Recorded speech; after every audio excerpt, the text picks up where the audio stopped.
Welcome to Penrose Learning, where we make understanding easy. In this video, I will explain how to fix error code 0xC00000E9. This error often signals a problem with your hard drive or an external device. First, carefully check all connected external devices and remove any that are not essential. Next, ensure that your hard drive cables are securely connected. Make sure they are firmly attached to both your motherboard and the hard drive itself. These initial checks can often resolve the issue quickly. If the initial checks don't resolve the issue, the next step is to run the system file checker. Open command prompt as an administrator. Type sfc/scano and press enter.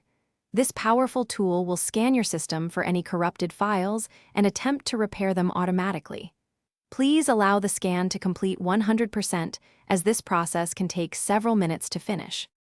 Another crucial step is to check your disk for errors.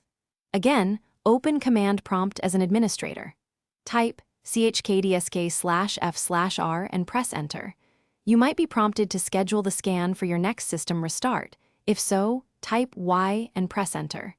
This command scans for and attempts to repair bad sectors and file system errors, which are common culprits for this error code. Finally, ensure all your device drivers are up to date, especially those for your hard drive controller.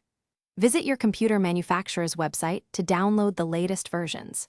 Additionally, consider updating your BIOS or UEFI firmware, but proceed with extreme caution and follow the manufacturer's instructions precisely. Outdated drivers or firmware can sometimes cause communication issues between your hardware components, leading to error 0xC00000E9. Thanks for watching. If this was helpful, leave a like and consider subscribing. See you next time.